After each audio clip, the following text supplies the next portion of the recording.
Being a ministry wife is a vocation without a job description. And let's be honest, sometimes it seems like ministry might be easier if we did have one. If you are a ministry wife like me and are looking for hope, perspective, and a little bit of practical advice regarding your role, you're in the right place. Hi, I'm Christine Hoover, author of How to Thrive as a Pastor's Wife. Welcome to the Ministry Wives Podcast, a production of the North American Mission Board. Join me as we hear from women from various ministry contexts, having authentic conversations about our shared joys and challenges, even the ones we're unsure we can talk about. No topic is off limits. Today is a special episode of the Ministry Wives podcast because I'm turning the microphone over to Ben and Lynley Mandrell to interview Kyle, my husband, and me. The Mandrells live in Nashville, Tennessee, where Ben serves as the 10th president of Lifeway Christian Resources. In 2021, they launched The Glass House, a podcast hosted by Lifeway, where they have conversations with leaders who have experienced the stress of ministry. Their podcast is amazing, and you're definitely going to want to check it out. In their free time, they love exploring national parks, searching for chips and queso, and playing with their golden retrievers, Finn and Sully. And they have 4 kids, Ava, Max, Miles, and Jack. Today, Kyle and I chat with the Mandrells about my new book releasing soon called You Are Not Forgotten, Discovering the God Who Sees the Overlooked and Disregarded. This book came out of a years-long season of unseenness for me in my marriage and in ministry. Kyle and I share about what God did in those years, what we've learned about the God who sees, and how God has changed our lives because of the truths we learned. Here, friends, is my conversation with Ben and Lynley Mandrell. Lynley, it is really cool to be on someone else's podcast today. Yeah, this is a huge honor. Well, Christine and Kyle, thanks for letting us come on and be your Diane Sawyers today. We really want to probe into your inner life a little bit. I'm Ben Mandrell. I'm the president of Lifeway, and we're really excited about Christine's new book coming out in April 23rd. It releases, and it's called You Are Not Forgotten. And the content here is one of your most vulnerable books. This is what Kyle said. Kyle says this is your most vulnerable book. Would you say that's true? I do think it's true. It is my most vulnerable book. I feel nervous about it because of that. Well, we can't wait to ask you some really intense questions about it. Are you ready, Lynley? I'm ready to drill you. No, Okay. So we wanted to take a few minutes and just Lynley and I both have some questions we want to fire at you and just get you guys talking about the book a little bit. Is that okay? Yeah. Okay. All So I'll go first. Christine, you start this book by a dream that you've been having over and over again for several years. Talk about that dream a little bit. Yeah, well, everything I'm going to talk about is in the past. It's not currently, but my husband Kyle and I went through I would say multi-year season of struggle in a lot of different areas, marriage, ministry, and for me personally. And so the dream that I was having over and over, it almost became a joke between Kyle and I that I would have a dream where I was in the middle of a huge crowd of people, and they were all people that I knew, people from our church, our friends, and Kyle would be there, and everyone was like super happy in the dream, but I was almost muted. I couldn't get anybody to pay attention to me. And so I would go to, and often I would feel it was like I had a need that I was trying to get somebody to listen to. And so I would go to Kyle eventually and try to get his attention. And he would always be so busy with the people around him, our church. And he was in my dream. He was often mean to me, which he's not mean to me in real life, but he was just very short, and I don't have time.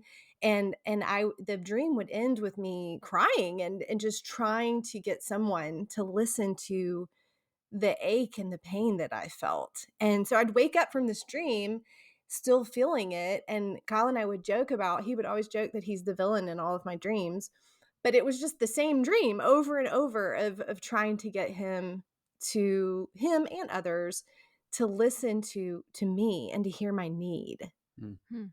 So you're having this dream over and over. It's not like a once or twice thing. No, it would be pretty repetitively. And now that I think about it, I don't have the dream anymore. Huh. But now that I think about it, I realize there's a lot of things I realize now. But one of the things I realize now is that dream was trying to tell me something, that's how I felt in real life. because I would wake up from the dream and I would think that's so silly. I mean, it was a joke to us. But and I could tell myself all the right things. I have a happy marriage.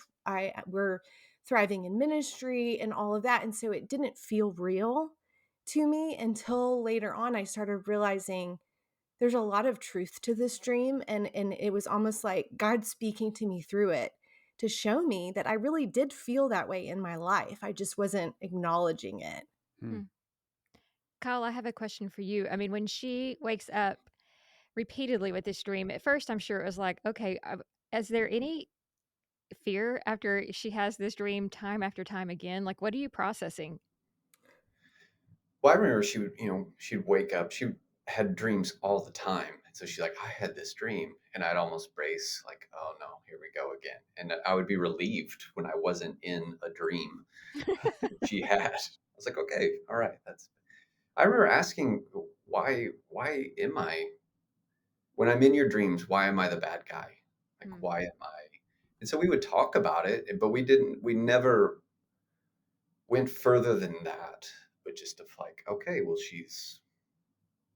who knows why that is, maybe we could explore that, but we never really took it any further than that of like, what is triggering this dream to happen. We just chalked it up to subconscious hmm. things and moved on. I wish you'd have called me, Kyle. I would have trained you on how to describe to her that she's being irrational and crazy, and that I really am a great husband who I'm here all the time. I can give you times on the calendar I'm here, so I don't know what your problem Kind of is. like, do you know how lucky I am? I Yeah. mean, I mean, most women would feel lucky to be married to lucky me, you are. Yeah. and yet you're making me a villain in your dreams. I would have given you those lines for free. Yeah, and I would have thought that. I'm not sure I would. Those aren't new thoughts, but yes, I've had those But as well. but Christine, really, you were saying you felt unseen in your marriage. So talk about that a little bit.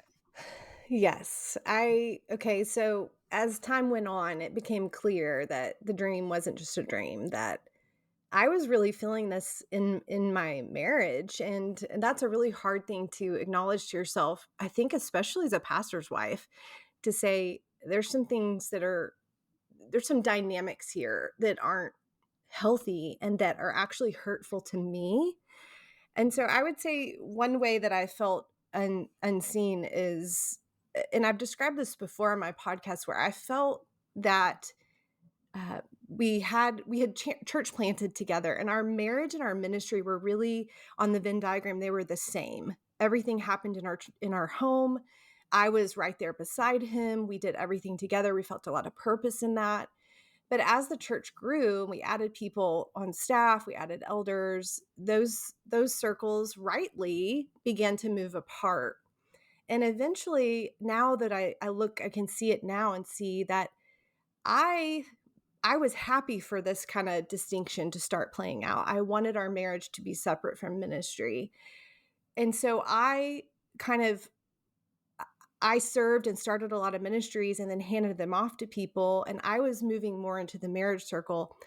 And I would say that Kyle did not come with me into the marriage circle. He stayed in the ministry circle, and that was his primary focus. And now I can see this, that I was trying for many years to get back into the ministry circle with him, because that's how I could connect with him, because that's where he was. And I couldn't find my way back in. There were people who had replaced me, so to speak.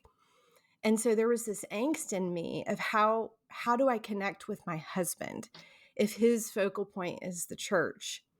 And I couldn't figure that out. So that's Mm. how I would describe it now, where I felt that I was requesting him to move with me, distinctive of the church and distinctive of ministry. And he did not receive that as an invitation.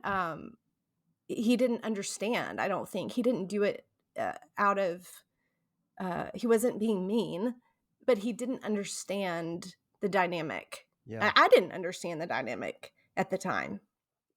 And I think I always had this like, oh, well, maybe sometime down the road, like we're adding people on because it's a growing church and that's what's normal, adding elders, adding staff people.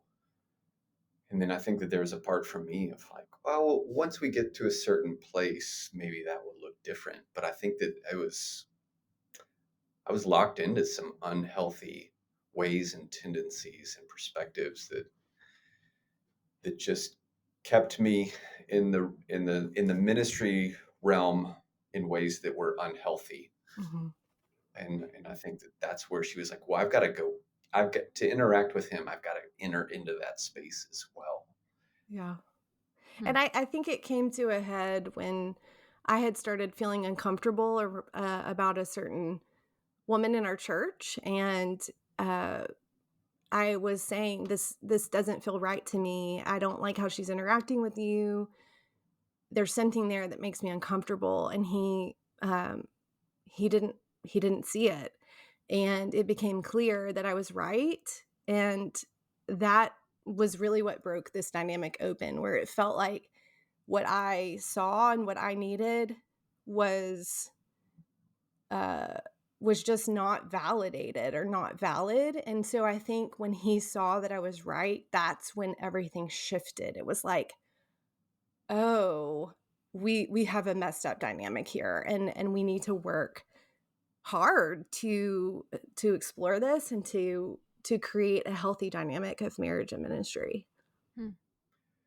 It was a That's moment of really deep conviction when uh, I just felt like the Lord was saying that you you think that you're the arbiter of what's right and true, and if I didn't recognize it as a legitimate problem, even though she would call out to me and say, hey, there's I just have concerns here, then I didn't take it as seriously as I ought to, because it's like, well, if there's I don't think there is a problem, and so there's no problem, rather than her, like, seeing her and saying like, oh, you are concerned and therefore I'm concerned as hmm. well.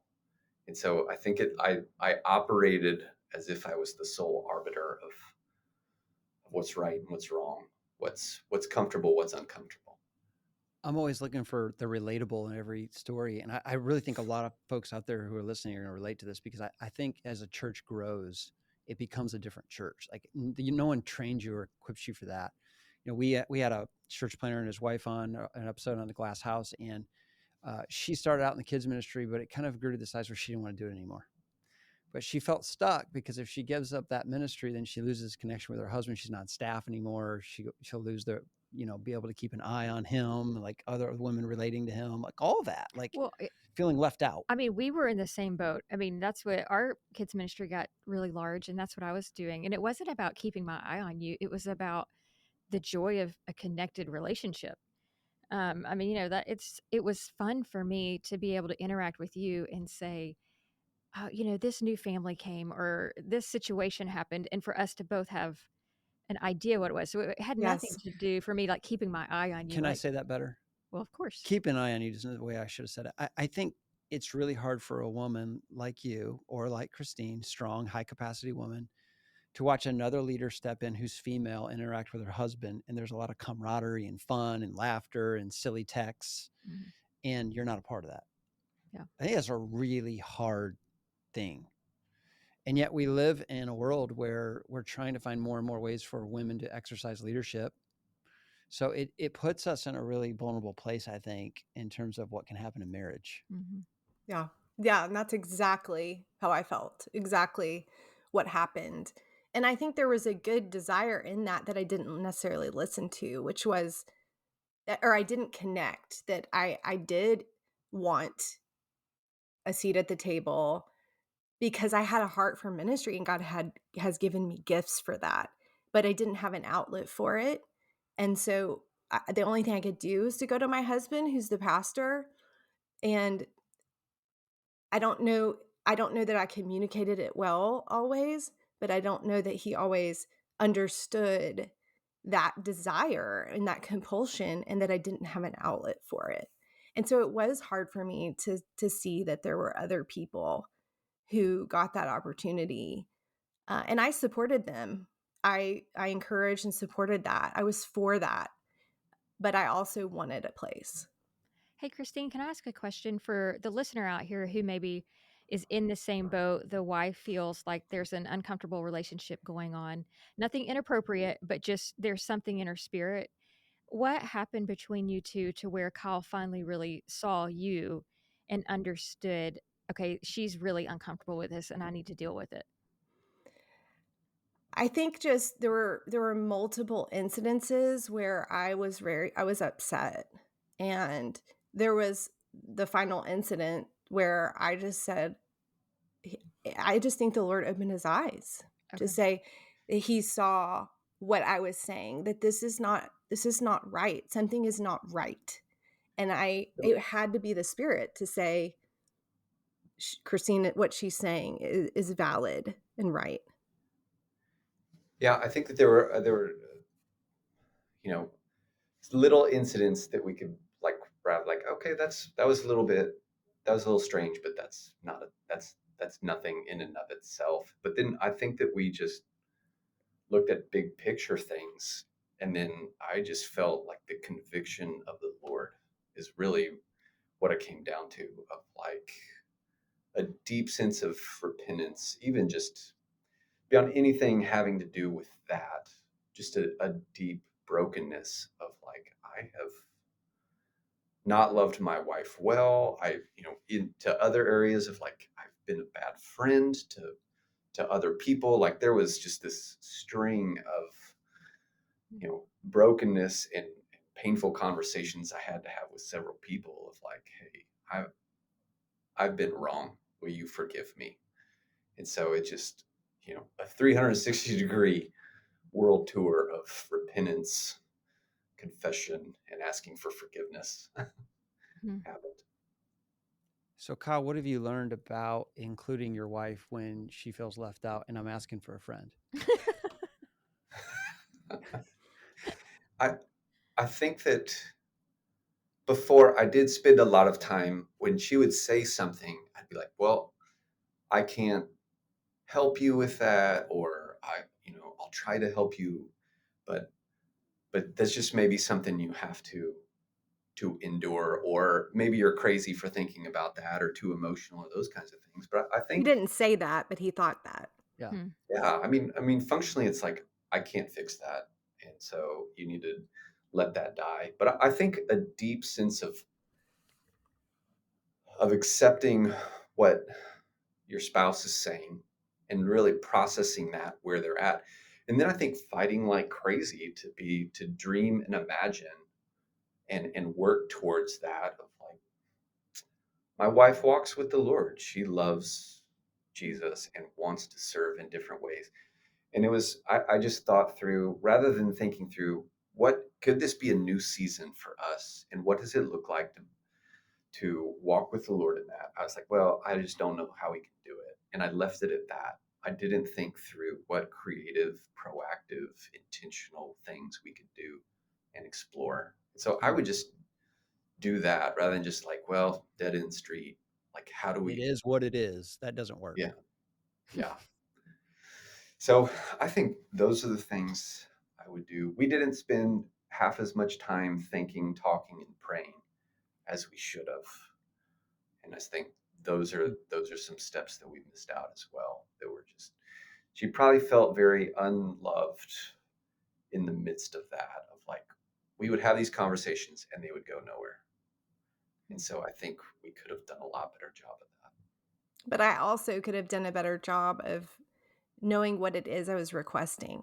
I think I would just feel it, and I would be emotional, and I was getting to a point where I was desperate. And so it probably came out as desperation. I just feel like I'm getting buried here. I just feel like I'm sinking and nobody sees it. And so but I wish that I had been more requesting something specific to think through, this is what I would like. How can we make this happen? Rather than just like, that's more what it was. Yeah. Hmm. Well, let's try to dovetail back into the book a little bit then, because this is all great background for a book about not being seen. Christine, yeah, after you describe your feeling of not being seen, you have a chapter entitled Hiding, Mhm. where you describe you realizing you were contributing to your own unseenness and you had some patterns you needed to change. Like what were some of those realizations? Mhm. Yeah, that was hard for me to at first I was just angry at Kyle, and it was really hard for me to uh, to acknowledge that I had contributed to the dynamic that we had. And one way is what I just described, that I felt this deep unsettledness, but I didn't ask for something specific. I didn't think through, what can I do? I looked to my husband to solve it and to fix it for me. And so I wish that I had, and when I say that that's hiding, it was, I was afraid to say what I really wanted. I felt like I had to keep my preferences and my, even, in some of that I had learned, and some, as we've just described, it was sometimes met with, it wasn't met well. And so I hid some of my true desires and preferences, that I wish that I had been more vocal about. And I don't mean fighting for it, but I just mean being specific in what I was requesting. I talked myself out of things that I shouldn't feel uncomfortable about this woman. I want to think the best of her. But I learned through all of this that even the dream, that to pay attention to how I feel, and that if I feel unsettled about something over a long period of time, there's a reason. And it may not be someone else, it may be me, but God is wanting to he's wanting to show me something in that. And so those are the things I just felt like I hid myself away and just waited for other people to see me and to pull me out of that pit and to help me find a place, rather than doing what felt vulnerable to me, which is to say, this is what I would like. And in the end, as we're learning and growing together, Kyle and I did have some of those conversations, and they didn't go well, not with him, but with people who in the church that could have helped me. And so it almost confirmed my fear of asking, but I'm glad that I did that anyway. Interesting. Yeah. Your guys' kids are about the same age as ours, aren't they? Yeah, they are. I wonder, I'm just sitting here processing this. Like Lindley and I have felt like in when we're raising teenagers, this has been the hardest season for us to trust each other. I don't know what it is. I don't know if it's because we have constant disagreements about parenting or. I wouldn't say constant. Feels like an exaggeration, Well, I but mean, a few. that can be as simple as he can have the ice cream bar. No, he can't. I mean, I'm not saying there's like major blowups, but like, when you have kids who are constantly asking for permission for things, there's normally dad's answer and mom's answer. Mhm. So it puts us at odds a lot. We have to work, our communication gets strained. And I feel like no one prepared us for this season of just marital. It's taken a lot more work Yeah. to stay on the same page. So I also wonder if, as all this is going on in Kyle's life and the situation, if there's also like, have you guys felt like the season of life's been harder? Because you said multi-year struggle. I think this all was happening prior to COVID, into COVID, out of COVID. So that was part of what was going on for Kyle as a pastor, was he was dealing with COVID Oh yeah. and all of that. And so I was just trying to keep our family afloat Yeah. and keep him afloat. Um, So you felt selfish saying anything. oh yeah, for sure. Like, look what Like, all the stress he's carrying. I don't want to add yeah. one more pound. Hmm. So it Yeah, was a years long season. Go ahead, Kyle.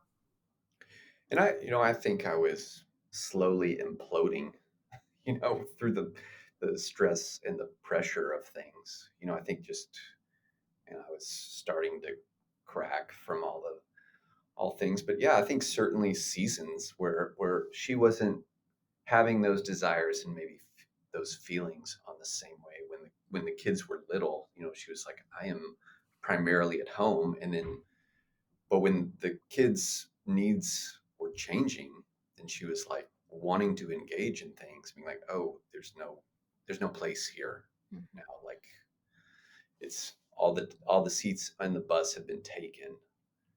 And so I think that there's been seasons of life change, but also like I was certainly, in an increasingly challenging place. Hmm. Christine, I've heard you say now a couple of times as you've been talking, we're constantly learning and growing. You said learning and growing quite a few times. One thing that I'm doing on the Glass House is interviewing some pastors' wives of like lessons they've learned through the decades, like in their 20s, 30s, 40s kind of thing. Like during all of this, what was a lesson that you feel like God was strongly teaching you during this time? A lot of things. A lot of things. I mean, I feel like we're different people Mm. than when this started. We've moved our whole family as a result of these things and taken on new roles as a result. But I think the main thing I learned was that God really does see me. And that's why I wrote this book and these truths are holding me now as we're going through a whole different season of suffering. I I have not doubted God in our current suffering because I know what he did for me when I felt so buried. He saw me and he pulled me out. You know, I think about Psalm 40 that I was in a pit and he pulled me out and he gave me a new song. And there were things that I learned. It wasn't just that he saw me, but I learned specific things about how he saw me, that he advocated for me by bringing this conviction to Kyle. You know, that's not something I could convince him of. I had tried to get him to listen to what I was saying, but the Lord advocated for me by convicting Kyle. He, through all of that, was refining what it is that I actually was called to do, and what he was almost like, I would sometimes describe it as he was creating a bigger desire and I was running into a brick wall. And I couldn't always understand why he was doing that, but I think he was showing me what it is that I really was called to do, and he was making a way for me to be able to do that. But I needed those years. I really did need those years to be humbled and to walk intimately with him when I felt like I didn't have anybody else. Mm-hmm. And so those truths are still holding me. They've changed me. And that's why I wanted to write the book. And I've got a few answers about how I've seen what all we've walked through impact and change her as well. I think that Christine has really grown in a sense of confidence, of knowing, hey, this is okay. This is not okay. I'm going to speak up. I'm going to be specific.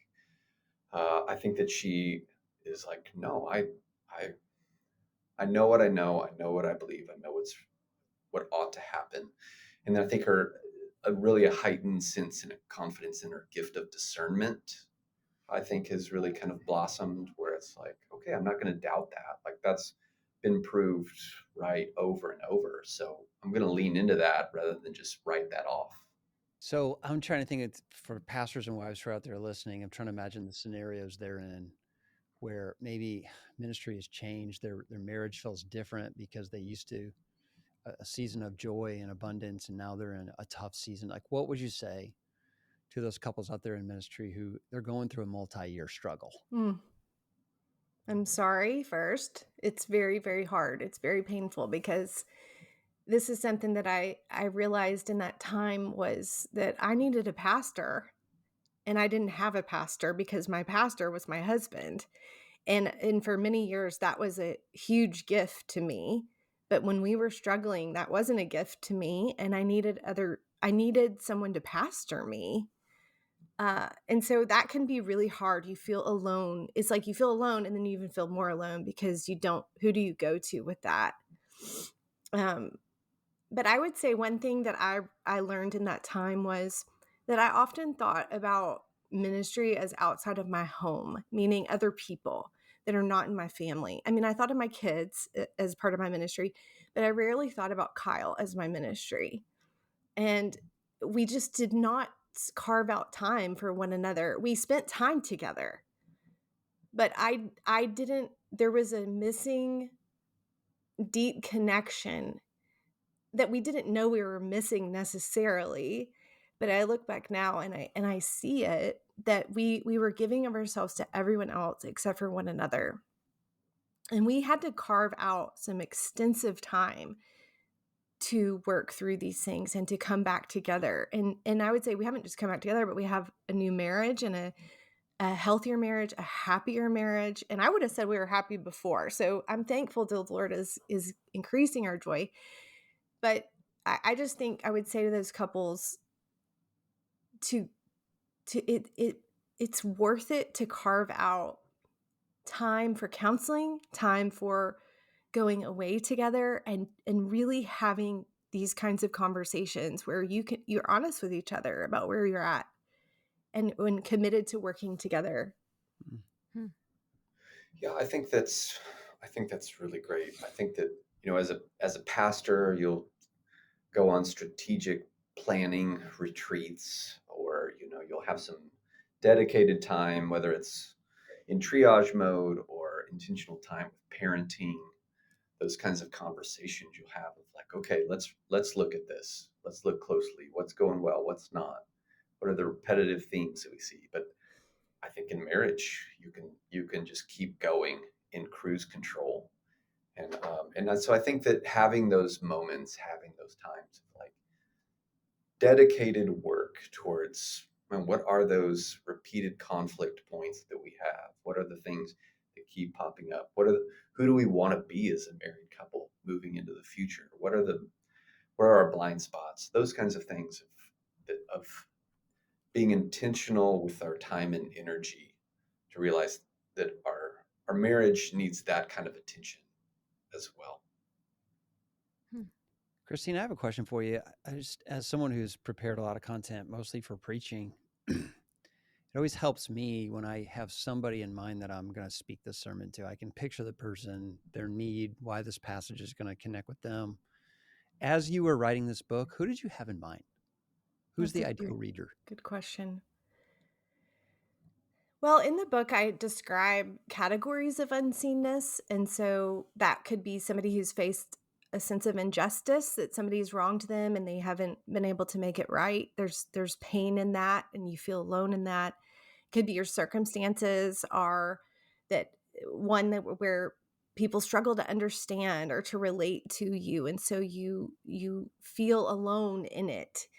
It could be someone like me who I have these desires and I have these gifts, I think, and I want to be able to use them, but I'm running into a brick wall over and over, and I just don't know that there's a place for me. And I think anybody who is in pain and suffering because they feel perhaps God has forgotten me too. And that is something in the book I go on to the questions I was asking at the time. Where are you, God? Do you see what's happening to me, God? I think those are the kinds of questions that not only we ask, but we see in scripture. I don't just think I know.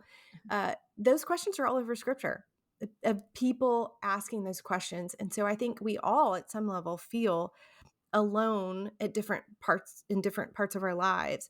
But I wrote this for women who are really struggling. They're in a painful circumstance and they don't quite know how to get out of it or what to do in response. I want them to know that God sees them and he acts for them. He doesn't just see, but he acts in certain ways for them. And he may call them to obey him in ways that feel, like I said, feel vulnerable, to put ourselves out there in some way. But we have to make a change sometimes in order to kind of come out of that pit. I think this is really hard because when a pastor's wife feels particularly confident in an area, um, it's really hard because if the pastor affirms that, then there's always some sort of judgment out there of like, oh, well, the pastor is just doing that because it's his wife. And the reason I think of that is because if you ask any woman, like, I don't fit the typical mold of a pastor's wife, she's going to say, I don't sing or I don't play the piano. Mm-hmm. And what is funny to me about that now, or ironic, is that if a woman did sing or play the piano at this point, at this day and age, I feel like she would not be allowed to do that because it would be seen as like nepotism or he's choosing her over other people. Or so it is like an injustice. You talked about injustice. Like, even if you are really talented as a pastor's wife, it's a hard battle to It be able is. to use your gift at your husband's church because people are always going to say, or more than likely going to say, like, well, there's a reason that she's on stage, or she's not the most talented, or or whatever. It's a jealousy. It's hard. Like you were talking about how women, like pastors' wives, are vulnerable to that earlier. I don't know where you're going with that exactly, Well, but I just think it's a tough spot because, to Christine's point, it's really healthy when marriage and ministry are two separate things in a way. Because ministry is always doing this, and you don't want your marriage to ride the roller coaster of, church is up, church is down, whatever. But at the same time, it's a partnership. So it's like we can't have both, but we want both. And I think even 23 years in, we're still trying to figure out, like, what does enough partnership look like where we're connected, but we also have autonomy and our individual expression. It's taking us a long time to figure that out, and I don't know that we'll ever fully get there. But I agree with what you said, Christine. I think the tendency is to just withdraw and keep our needs inside, and then that gets really unhealthy. Yeah. it's really healthy. Really unhealthy. It's really healthy. Well, and the thing I've seen growth and change in Kyle, and the way he's related to me in this is he genuinely wants good for me, and he did before, but he champions that, and he encourages that, and we have made a move because of that, so that he took a different pastoral role where he's not the lead pastor, so that I also could take a role at a church, at the same church. And I know that not every pastor's wife wants that, but that was becoming more and more what I wanted, and I knew that we couldn't have it in the church where we were. And so he has not only supported me and encouraged me to use my gifts, but he has put feet to that and changed his role for my sake. And that's really been a blessing to me. It's opened up a whole new world for me. And I think for him too. I just think that there's more of a partnership, as you said, Ben, where I'm supporting him and encouraging him into what he's doing, and he's doing the same for me. So was that really kind of the root of why you guys decided to make a little bit of a change? Kyle, do you want to go? It was certainly a key component.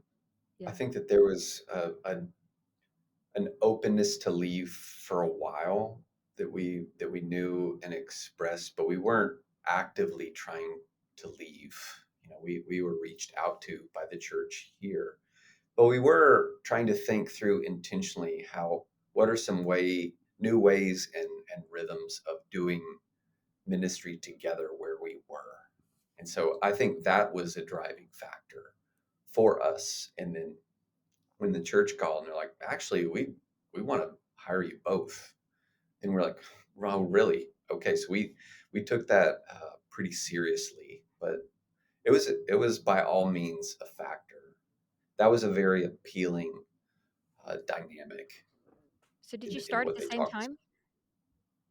No, they hired Kyle first. So, I mean, that was a little bit hard for me. Not that I didn't get hired at the same time, but there was not a guarantee for me. And so we moved it for him to take the job. But it was a few months later than when I started, as after he did. So, yeah. Gotcha. So here's my last question, Christine. If you could just share one of your favorite moments of the book where you're just like, "Ah, I really loved writing that part. Like, it was really helpful just to write it out." What part would you allude to? A story, a passage of scripture that really sticks out? Well, I use the story of Hagar a lot at the beginning as the jumping off point, because she was the woman who named God, the God who sees. And so I love just kind of digging into her story. But my favorite thing to write was the end. I just described where we used to live, there was a tunnel, a train tunnel that the city made into a walking tunnel, and it's a mile long. And so you walk in at the beginning and you can see the sun behind you, but once you get in further, you can't see anything. You have to have a headlamp or your phone to light the way. And then you come out. I mean, I remember the first time I went in, I was like, I kind of got scared, because you're in the middle, you know that the light is somewhere half a mile away, and then you finally come out to the other side. And I use that as an analogy of what I've walked through. And I love just thinking back to using that analogy and writing that out of when I went into tunnel, I didn't know I was going into the tunnel. The Lord took me into the tunnel for a reason, and he brought me out on the other side a changed person. And he has given me such a confidence in him through that. And so I just loved writing that. Almost, it's one of the last chapters, just reflecting on, yes, I felt unseen for a long time, but I don't feel unseen anymore. And it's not because Kyle's changed or I've changed necessarily. It's because I know God in a new way. And that's something that has just given me such a solid footing to go forward on. Larry Crabb wrote a book called Shattered Dreams. It's a really impactful book about what do you do when your whole dream just gets squashed. And it's really insightful in that he says, sometimes God has to shatter the dream we have so he can give us a better dream. Yes. And it sounds like your guys' story would just be an illustration in his book of you were really wanting something in your current context, but it took pain and suffering to get you to this place where you're experiencing increased joy. That's exactly. That's right. Well, what else do you guys want to say? We've asked you all the questions we had in mind. Anything else you want to throw in there? Oh, no, I think it's good. But I wondered if y'all have anything you would resonate with what we've shared in your own. I mean, you've talked to little snippets, but Yeah. Yeah. Oh, well, your story isn't all relatable to us. The transition's been so smooth. Yeah, I actually feel like we're just barely coming out of an unseen phase here. I feel more unseen now, currently in our context with Ben being at Lifeway than when we were at the church. The church felt to me very much like he and I had a ministry together, and we really worked pretty well there together. I mean, we got into fights, of course, and those sort of things, like in staff meeting, which was always awkward. But you know, Oh, come on. It wasn't a fight. It was just a just a disagreement. little disagreement, little tiff. It was a debate. So it's more, I mean, this book for me, I mean, I kind of dove right in, Christine, of just the unseenness, because there are gifts that I feel like I have that are not of any value at Lifeway, or people don't see them because they don't. At a church, people, like, you're in and out every Sunday and people can see where your gifts are and your personality. But here I pop in and out a couple times a month. It's not their job. It's not their duty to know like what my gifting is. And so they can't possibly understand how I could help connect at Lifeway, kind of thing. So it's been more of a battle here, but having my own role now at a different company has been fun and special. But one of the things that's hard there is that we don't have any paths that cross. yeah. And so, like, when I tell him, like, oh, I'm working with a church in, LA, he's like, that's great. And then it sits there kind of like, what do I say? So, I mean, I think we're more in your battle now than ever. But the thing that God has been teaching me so much lately, especially as our kids get older, is just like, I literally keep telling people, I hear God saying to me all the time, take it to the Lord in prayer. Like, I sing it to myself. And, every battle I have, I'm just constantly praying about. Because I've tried so hard for so many years to fix it on my own. That's my go-to. Like, I love to be in control. And now I'm learning as my kids get older, I'm not in control. And so I'm just taking it to the Lord in prayer. And I do think that's helped our marriage. So whereas we're not out of this unseen space, our marriage is stronger than it has been in a long time because we're just trying to give it to the Lord, trying to learn to be encouraging to each other where we can. Instead of, sarcasm. That has been a tone in our marriage for a lot of years, is just using sarcasm to cope. What's your thought? That was a lot of words. That was good. I liked what you said there.